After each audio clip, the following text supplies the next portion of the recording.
Los Angeles always pretended to be calm in the morning.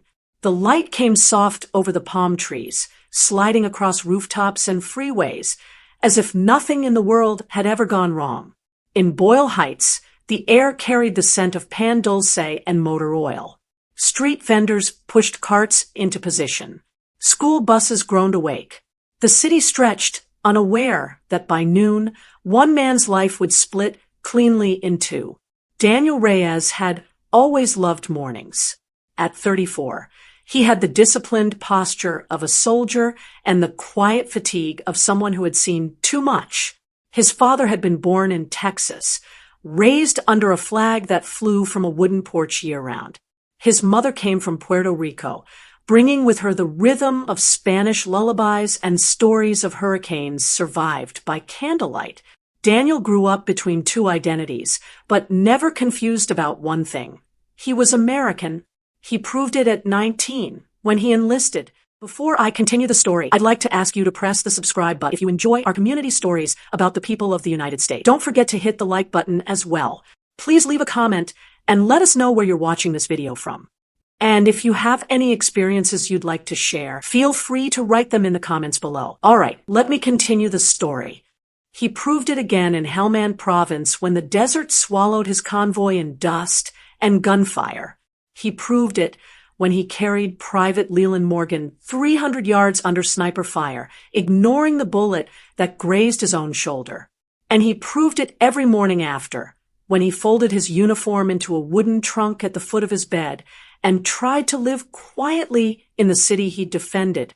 Now, he worked as an auto mechanic just off Whittier Boulevard. The job was honest. Grease under the fingernails felt real. Engines made sense. If something broke, you could take it apart, find the damage, and fix it. Life was simple that way.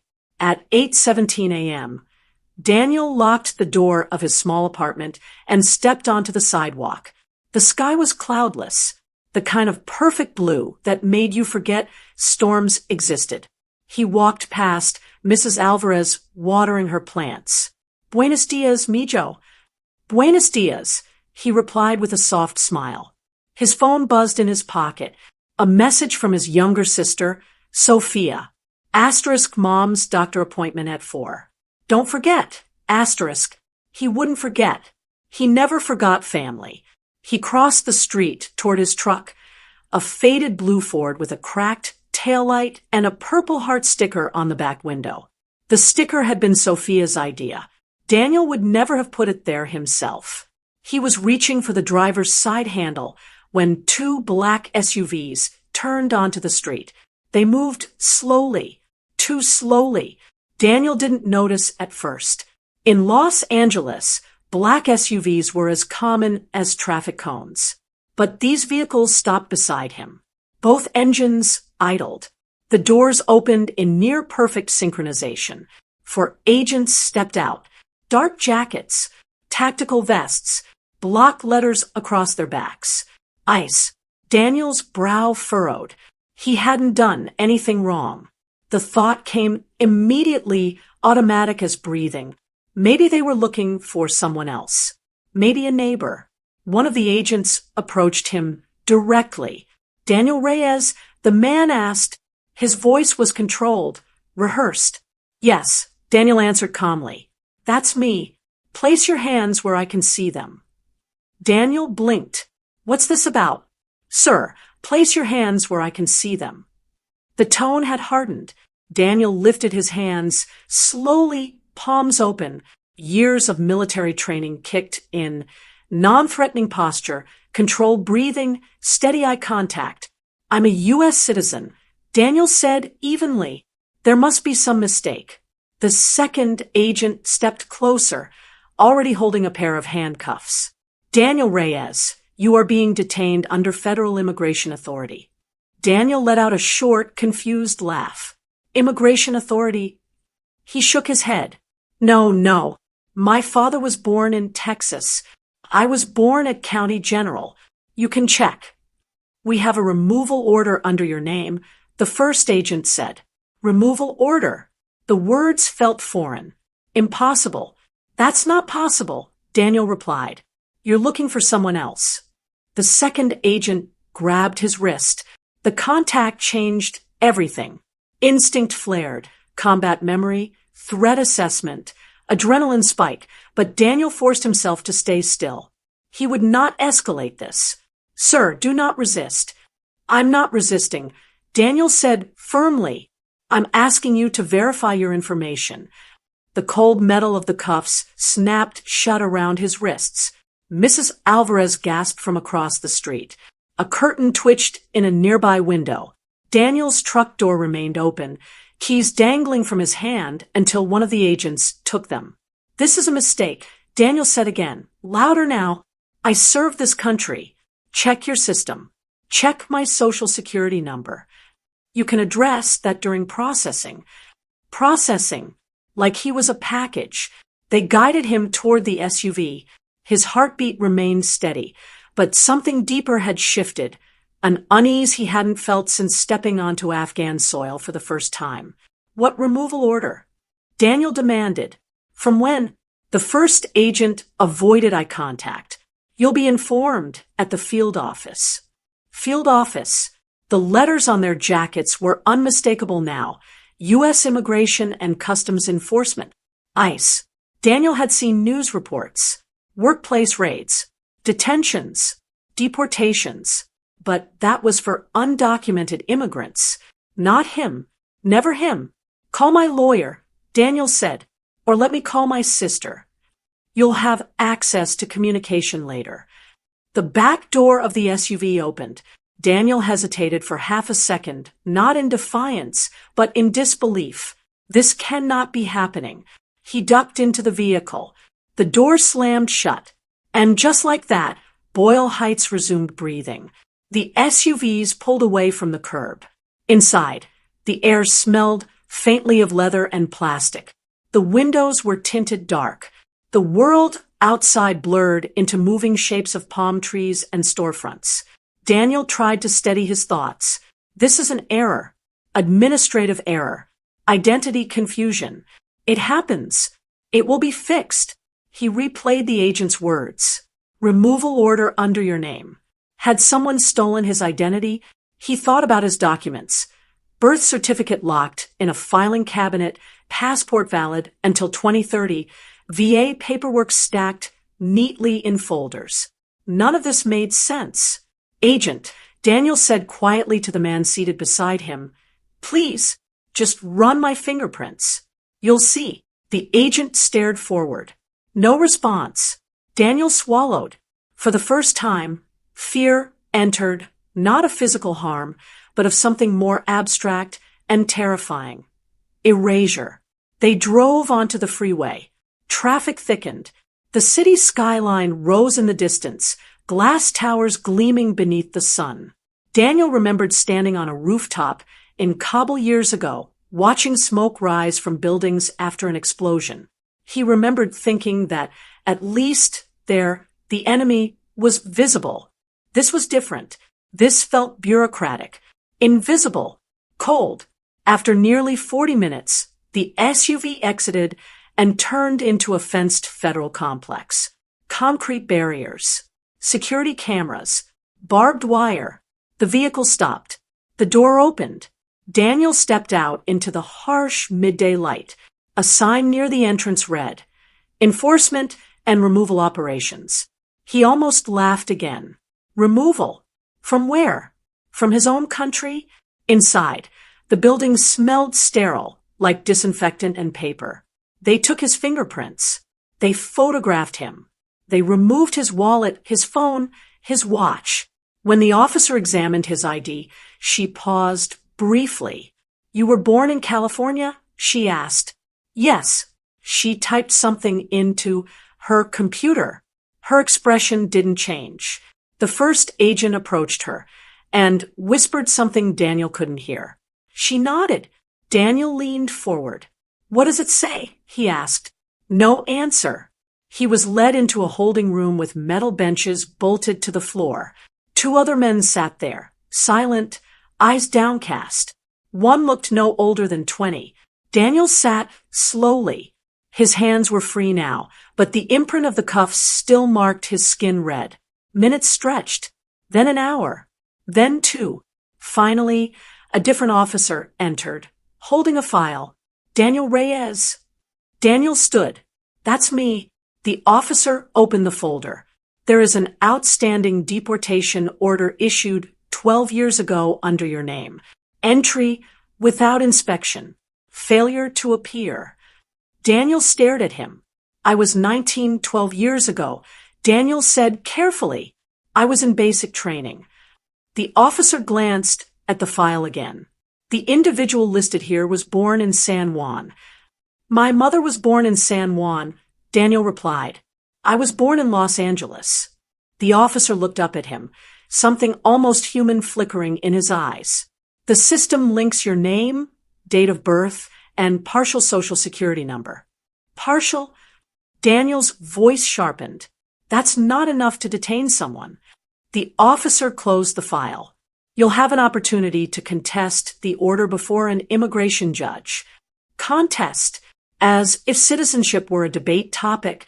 You're telling me, Daniel said slowly, that despite being born here, serving in the U.S. Army, paying taxes, and living here my entire life, I have to prove I belong? The officer hesitated. Yes. Silence settled between them. In that moment, Daniel felt something fracture. Not his identity, not yet, but his trust. Outside the narrow window, the California sky remained impossibly blue. Inside, fluorescent lights hummed overhead. I want to call my sister, Daniel said. You'll be allowed one call. The officer signaled to a guard. As Daniel followed him down the corridor, a single thought echoed in his mind. If this can happen to me, who else can it happen to? The guard stopped outside a small room with a mounted phone. 5 minutes, he said. Daniel picked up the receiver. His hands were steady. He dialed Sophia's number from memory. She answered on the second ring. Danny, aren't you at work? He closed his eyes. Sophia, he said quietly, I need you to listen carefully. And as he began to explain the impossible, how agents from ICE had taken him, how there was a deportation order under his name, how he might not be home tonight, the perfect Los Angeles morning finally shattered. This was not a misunderstanding anymore. This was the beginning of a fight he never expected to wage. And somewhere in the depths of a federal database, a clerical error, or something far worse, had just declared war on a man who had already given everything to his country. The line went silent for 3 seconds after Daniel finished speaking. On the other end of the phone, Sophia Reyes tried to process the words her brother had just said. I see, she whispered finally. No, that's not possible. You're a citizen. I know, Daniel replied, gripping the receiver tighter. They say there's a deportation order from 12 years ago. Entry without inspection. Born in San Juan. That's Mom's birthplace. I told them. Sophia's breathing quickened. Danny, this is insane. You have a birth certificate, a passport, your DD-214. This is a mistake. I need you to go to my apartment, Daniel said calmly, though his pulse was climbing. Top drawer of the filing cabinet. Blue folder. It has everything. I'm going right now. And Sophia. Yes. Don't panic in front of Mom. There was a pause. She's going to know something's wrong. Tell her I'm helping a friend, Daniel said. Just for today. For today. The phrase felt fragile. The guard tapped his watch. 1 minute. Sophia, Daniel said, lowering his voice, call a lawyer, immigration lawyer. And call the VA. They need to know I'm here. I will, she said fiercely. I swear, Danny, I will not let them disappear you. Disappear you? The words hung heavy. I'm not disappearing, Daniel said. I'm right here. The line clicked dead. The guard took the receiver from his hand. Time. Daniel stepped back into the hallway, fluorescent lights buzzing overhead like distant drones. Hashtag, the system speaks. By afternoon, Daniel sat across from an ICE officer in a small interview room. The badge on the man's chest read, Enforcement and Removal Operations, U.S. Immigration and Customs Enforcement. A file lay open on the desk. Daniel Reyes, the officer began, voice measured. You are subject to reinstatement of a prior removal order issued in 2014. I was deployed in 2014. Daniel replied immediately. Afghanistan. I can give you my unit. My commanding officer. The officer nodded slightly, but continued reading from the screen. The order states that an individual with your name and date of birth entered the United States without inspection in 2012 and failed to appear for immigration proceedings in 2013. That's impossible, Daniel said. I was already living here, working here, paying taxes here. The social security number on record matches the first 5 digits of yours. First 5 digits. Daniel leaned forward. That's not a full match. The system flags it as sufficient for identity confirmation pending verification. Daniel exhaled slowly. This isn't verification. This is assumption. The officer met his gaze. You can contest the order before an immigration judge. How long will that take? It depends on the docket. How long? Daniel pressed. The officer hesitated. Months, possibly longer. The word months felt heavier than any gear Daniel had carried in combat. You're detaining me based on partial information, Daniel said carefully, without confirming fingerprints against the original case. The biometric database indicates similarity. Similarity is an identity. The officer closed the file. You'll be transferred to a detention facility pending review. Transferred. Daniel felt the ground tilt slightly beneath him. Where? The officer avoided specifics. Within the district. Daniel thought of his mother waiting for him to drive her to the doctor, of Sophia digging through files in his apartment, of the shop owner expecting him at work. You're treating me like I crossed a border illegally, Daniel said quietly. The officer's voice softened just a fraction. I'm treating you according to what the system shows. And there it was. Not a person accusing him. A system. Cold. Automated. Relentless. Hashtag, hashtag, hashtag, rising tension. By early evening, Sophia had reached Daniel's apartment. She found the blue folder exactly where he said it would be.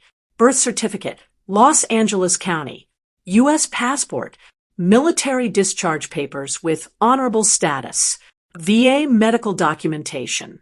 She spread everything across the kitchen table, hands trembling. Her phone buzzed again. A neighbor had recorded Daniel's arrest on her phone and posted it online.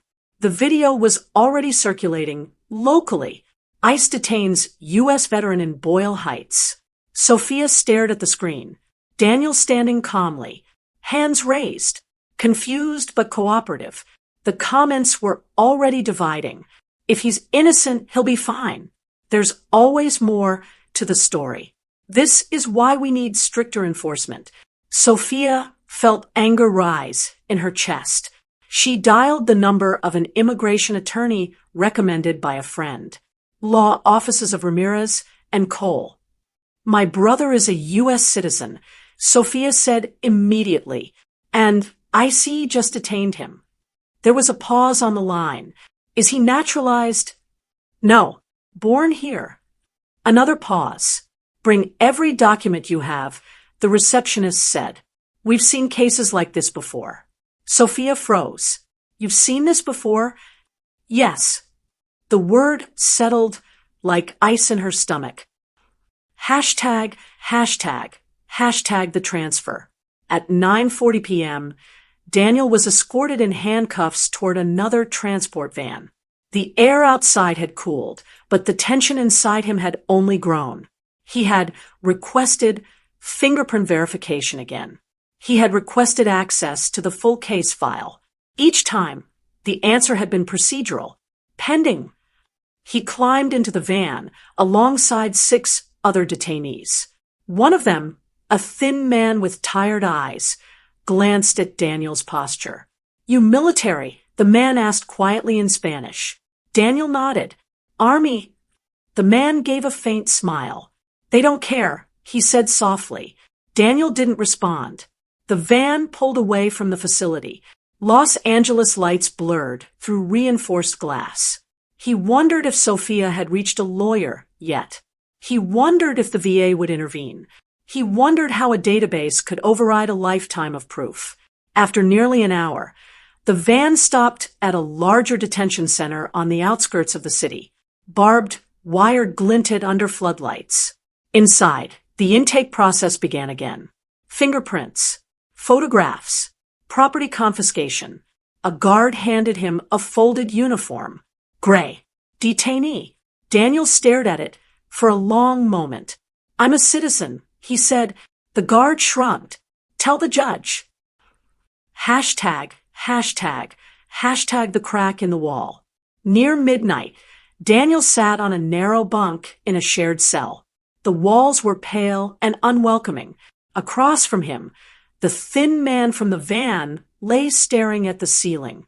"You really born here?" the man asked quietly. "Yes." The man gave a soft, humorless laugh. "Then you're more dangerous than the rest of us." Daniel frowned. "Why?" "Because if they can do it to you." He didn't finish the sentence. Daniel leaned back against the wall. He replayed every detail in his mind. The partial Social Security match, the birthplace confusion, the 2012 entry claim. He had been stationed at Fort Hood in 2012. There would be records, orders, pay stubs, medical logs, evidence stacked higher than this building. And yet he was here, somewhere in a federal database. His identity had merged with another man's. Or worse, someone had forced it to. The thought crept in slowly. Was this really a clerical error, or was the system built to assume guilt first? The overhead lights dimmed slightly, signaling lights out. But sleep didn't come. Daniel stared at the ceiling, listening to the distant clang of metal doors. In Afghanistan, he had known the enemy's location by the direction of gunfire. Here, the threat was paperwork. Invisible. He thought of the American flag folded in his closet. He thought of the oath he'd taken. "I will support and defend the Constitution of the United States against all enemies, foreign and domestic." He had never imagined defending himself from it. Hashtag rising action at the edge. Just after 2 a.m., a guard appeared at the cell door. "Reyes." Daniel sat up immediately. "Yes. Pack up. You're being moved." "Moved? Where?" "Higher review." The thin man across from him looked over. "See," he whispered.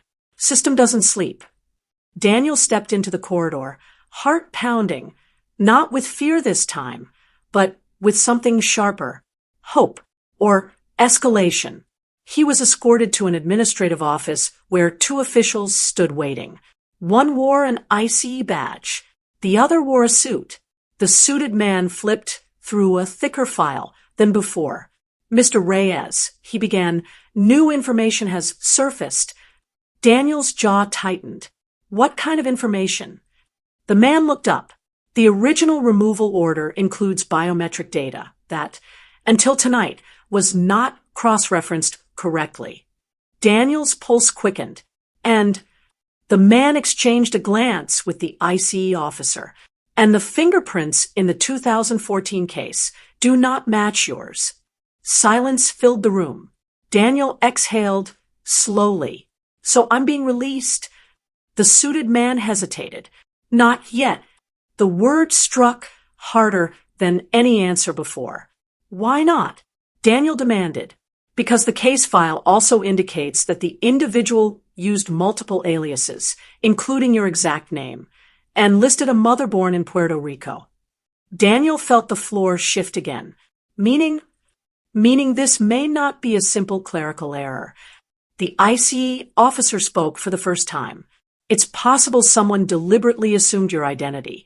Daniel's mind raced. Identity theft, or something more organized. The suited official closed the file. We're escalating the case to internal review. Until then, you remain in custody. Remain in custody, even after fingerprint mismatch. Daniel stared at them in disbelief. You have proof I'm not the person in that order. We have proof the fingerprints differ, the man corrected. But the case now suggests fraudulent identity overlap. We need to determine liability. Liability? Daniel's voice hardened. You're talking like I'm responsible. No one is making accusations. But I'm still locked up. The silence that followed was answer enough. The guard stepped forward again, back to holding. As Daniel was led away, something inside him changed. This was no longer about proving citizenship. This was about uncovering why his name had been weaponized. And as he walked down the corridor, fluorescent lights reflecting off polished floors, he understood one thing clearly. The inciting incident wasn't just his arrest. It was the discovery that someone, somewhere, had built a shadow version of him. And until that shadow was exposed, the system would keep tightening its grip. Behind him, the office door closed.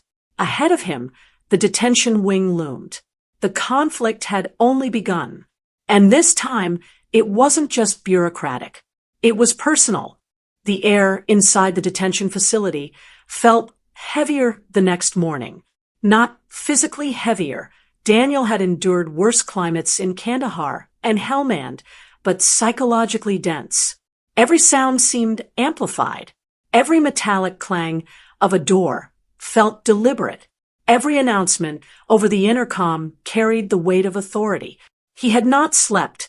The revelation from the night before replayed over and over in his mind. The fingerprints do not match yours. Multiple aliases, including your exact name. Someone had used his identity, not partially, not accidentally, deliberately, and despite proof that he wasn't the man in the original removal order, he remained in custody. That was the part that unsettled him most. Procedure had shifted. This was no longer a simple error. Hashtag the lawyer arrives. By mid-morning, Daniel was escorted to a legal visitation room. A woman in her early 40s stood when he entered, a leather briefcase open on the table before her. "Mr. Reyes?" she asked. "Yes, I'm Elena Ramirez. Your sister contacted my office." She extended her hand. Daniel shook it firmly.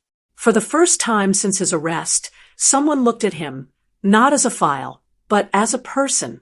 "I've reviewed your documents," she began, sliding papers across the table. Birth certificate, passport, military discharge, tax records. On paper, this case should collapse immediately. Should, Daniel echoed. She gave a thin smile. Yes, should. She leaned forward. Here's the problem.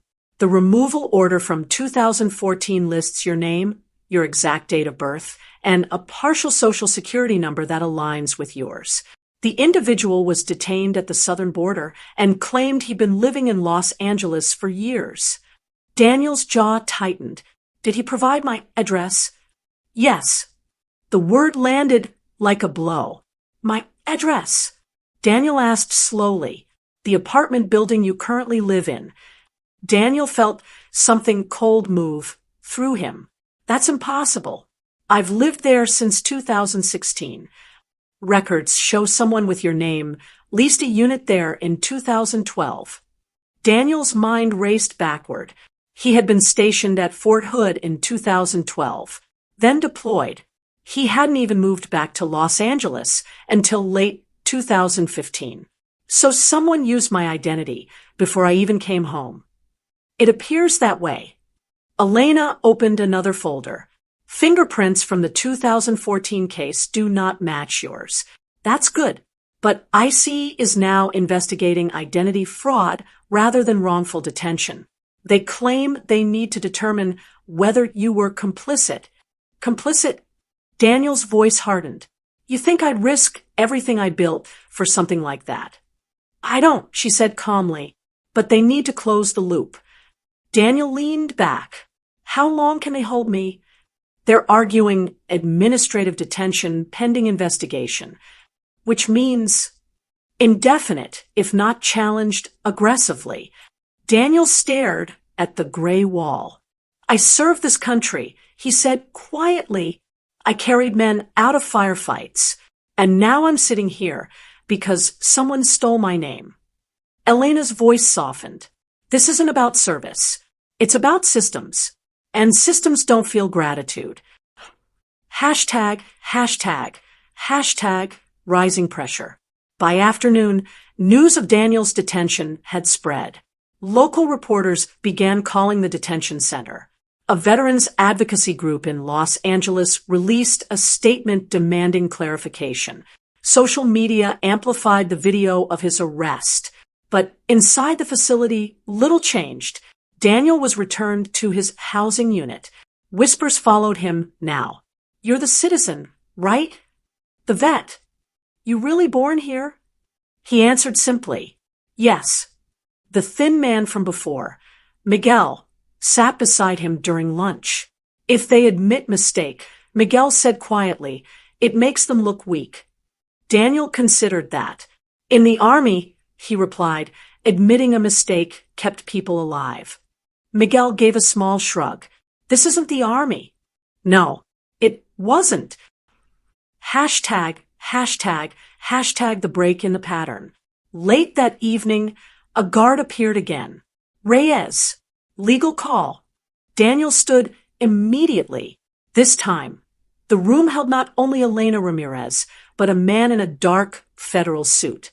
The badge clipped to his belt read, Office of Professional Responsibility, U.S. Immigration and Customs Enforcement, Internal Affairs. The suited man introduced himself as Agent Collins. Mr. Reyes, we're investigating the 2014 case connected to your identity. Daniel remained silent. Collins opened a laptop and turned the screen toward him. A booking photograph appeared. The resemblance was startling. Same strong jaw, similar haircut, even a faint scar near the eyebrow, though mirrored. Daniel felt his stomach tighten. That's him, Collins said. The individual who used your name. Daniel stared at the image. He was looking at a distorted reflection of himself. What's his real name? Daniel asked. We believe it's Mateo Rivas. Believe. He's used at least 4 identities. Elena folded her arms. Do you have proof my client had any contact with this man? No. Financial ties? No. Communication records? No. Collins closed the laptop. But we do have evidence that the fraudulent identity was sophisticated. Military service was referenced in one of his asylum claims. Daniel's eyes sharpened. He claimed to be a veteran? Yes. A wave of anger surged through Daniel's chest. Not hot and explosive, but cold and focused. He used my service, Daniel said. It appears so. For what? To strengthen credibility. Silence filled the room.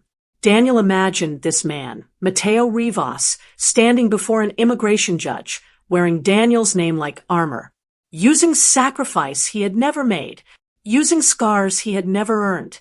When was he last seen? Daniel asked. Released pending hearing in 2014. Collins replied. Failed to appear. Vanished. And now you think he's still using my identity? It's possible. Elena leaned forward. Then my client is the victim here. Collins nodded slowly. That's one interpretation. One interpretation. Elena's voice sharpened. Collins held up a hand. The issue is systemic liability. If Mr. Reyes's identity was compromised years ago, we need to determine how. Daniel's gaze hardened. By finding him. Collins studied him. That's our intention. Hashtag, hashtag, hashtag escalation.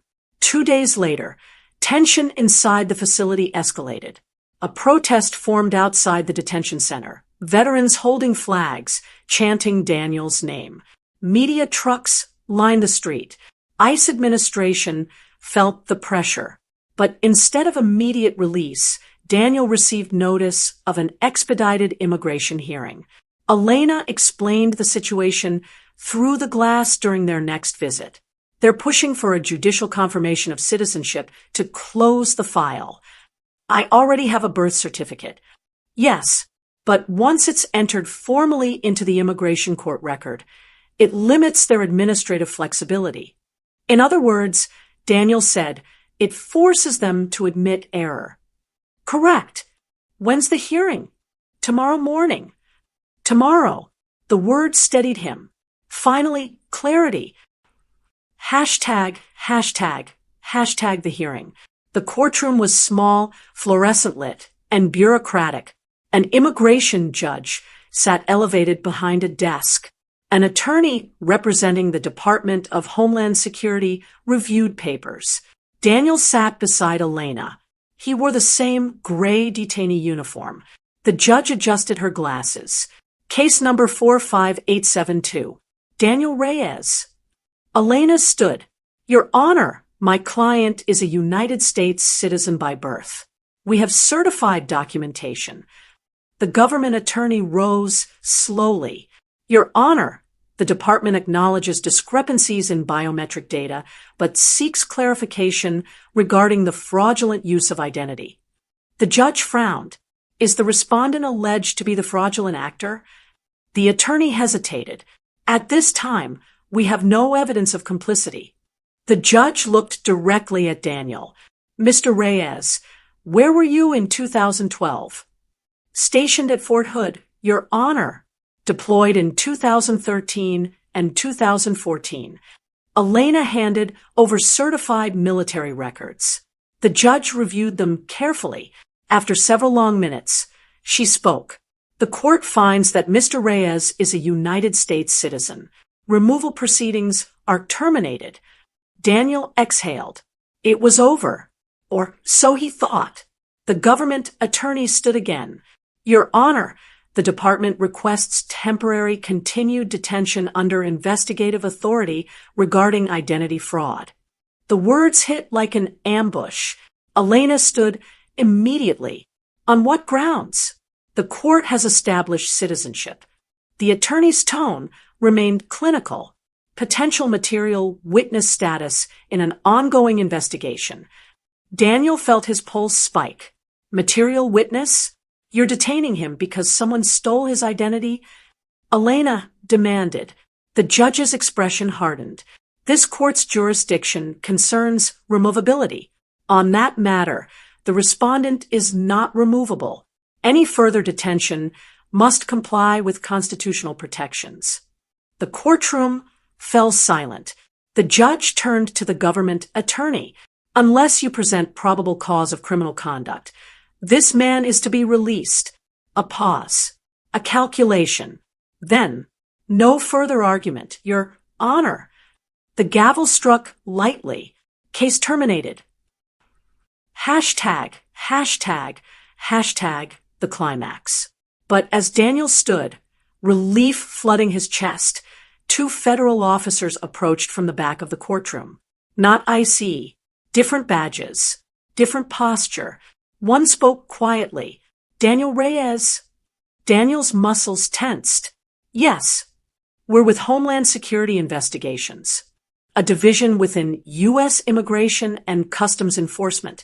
We believe the individual using your identity resurfaced 3 months ago, the agent continued. Daniel's heartbeat pounded in his ears. Where? Los Angeles. The word landed like thunder. He applied for federal disaster relief using your name. The agent said, the application triggered a biometric review. That's what flagged this entire chain. Daniel's mind raced. He's here? We believe so. Elena stepped forward. My client is not your bait. The agent shook his head. We don't intend him to be. But his eyes told a different story. Daniel felt the shift instantly. This wasn't over. Not even close. You want my help? Daniel said quietly. The agent met his gaze. We believe he may attempt contact if he thinks his identity is compromised. Silence stretched between them. You're asking me to walk back into the open, Daniel said. We're asking you to cooperate. Elena's voice cut in sharply. He's just been unlawfully detained for days. And now, the agent replied, we're offering him the chance to stop the man who put him here.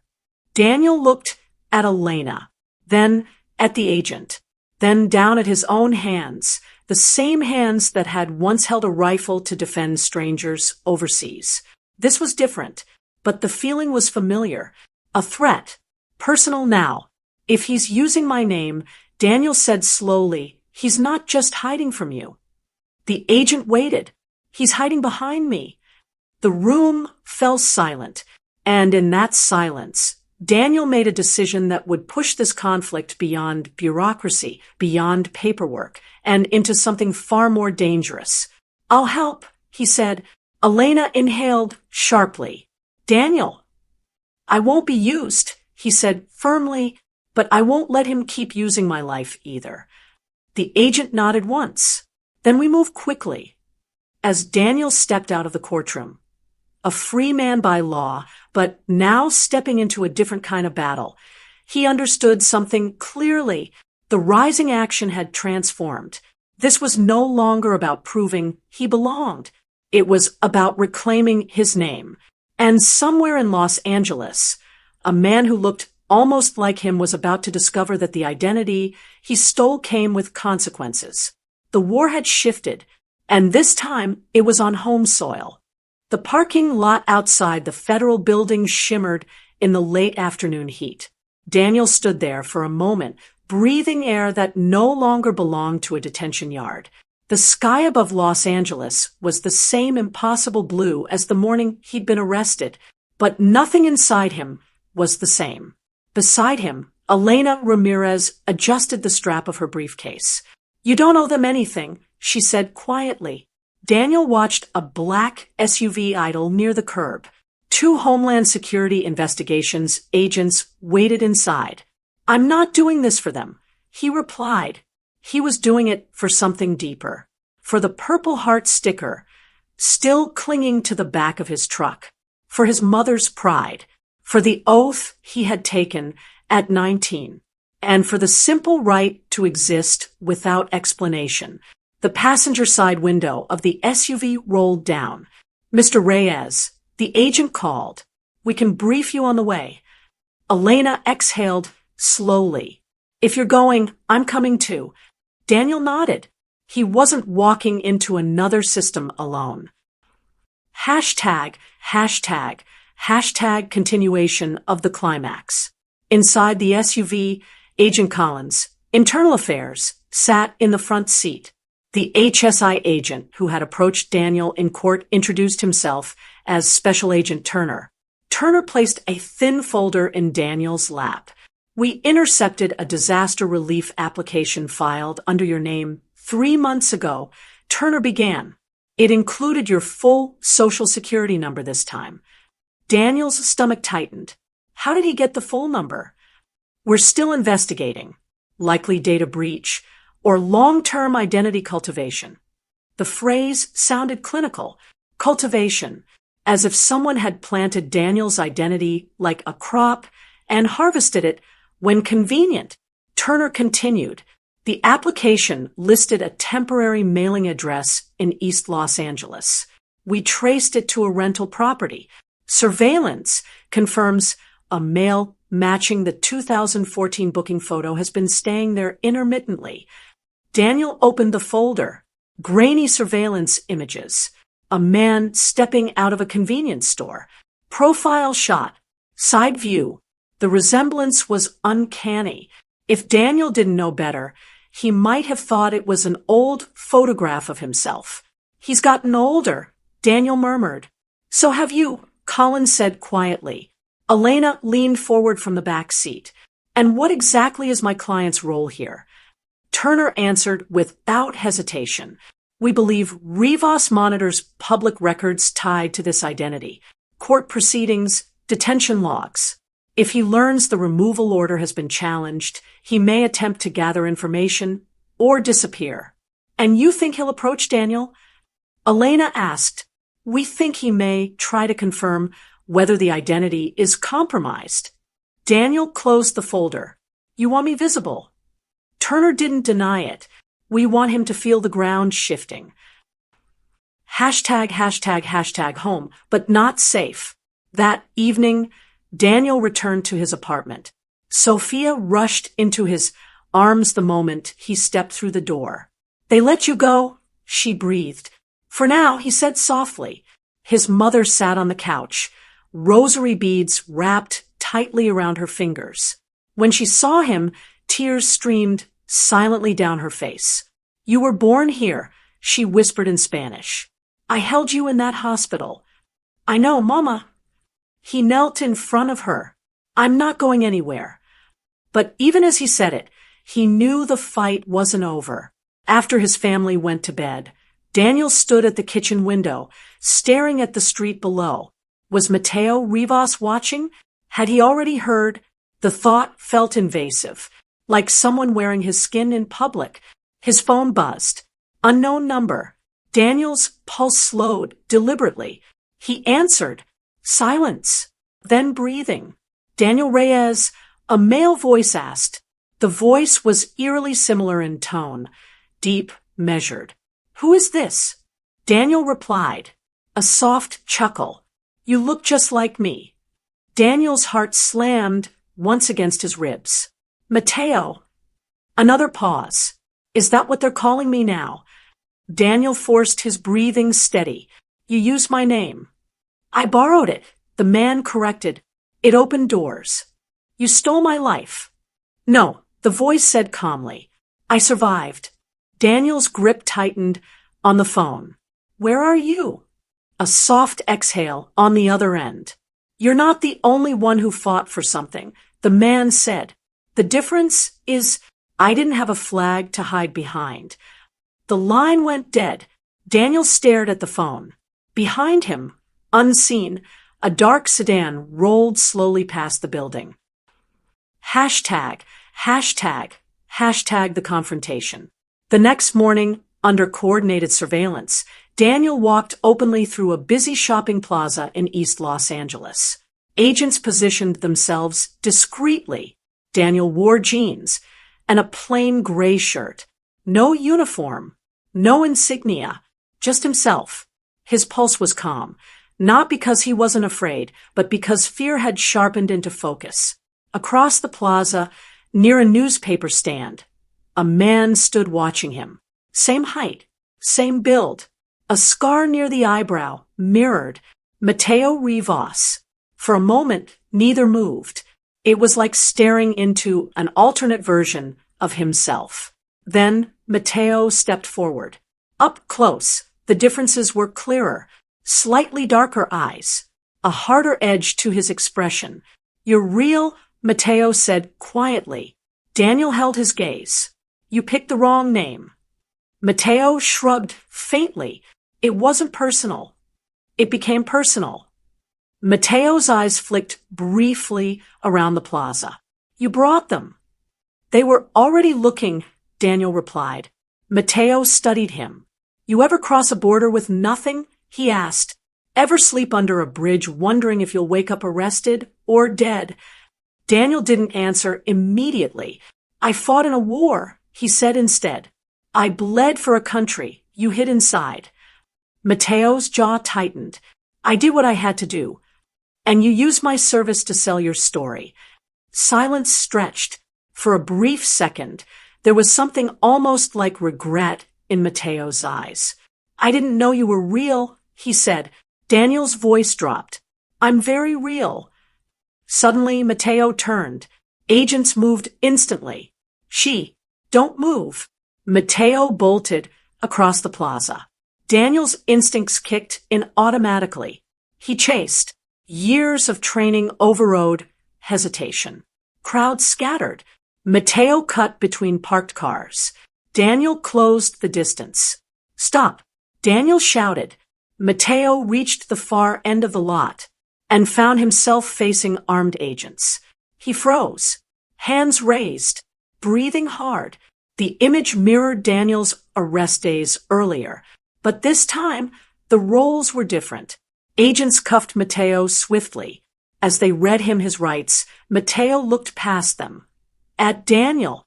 You think this changes anything? Mateo asked quietly. It changes my name, Daniel replied. Hashtag, hashtag, hashtag, resolution. Weeks later, the investigation concluded. Mateo Rivas had operated under multiple stolen identities, exploiting bureaucratic gaps and data leaks. Daniel's military records had been accessed through a compromised contractor database years earlier. ICE formally cleared Daniel of all suspicion. A public statement acknowledged administrative misidentification. The phrasing irritated Elena, but it was official. The removal order was permanently vacated. Daniel stood once more in Boyle Heights, sunlight warming the pavement. Reporters approached cautiously this time. Mr. Reyes, do you feel vindicated? He considered the question carefully. I feel aware, he said. Of what? How fragile identity can be when it's reduced to data. He paused. I was born here. I served here. That should have been enough. A veterans advocacy group later invited him to speak at a community forum about identity fraud and due process. He accepted, not because he trusted the system completely again, but because silence would mean letting the shadow win. That evening, Daniel returned home. His mother cooked Eraz Khan Gandals in celebration. Sophia teased him about becoming locally famous. But when the laughter faded and night settled in, Daniel stepped onto the balcony alone. The city lights flickered in the distance. He thought about Mateo, not with hatred, but with complicated understanding. Desperation could twist people, but it didn't excuse theft of a life. Daniel placed his hand over his chest, feeling the steady rhythm beneath. His name was no longer a file under investigation. It was reclaimed, not just legally, personally. The sky above Los Angeles was quiet again, not because injustice no longer existed, but because this time, when the system faltered, he had refused to disappear inside it. He had fought, not with a weapon, but with truth. And this battle, fought on home soil, had ended not with exile, but with belonging.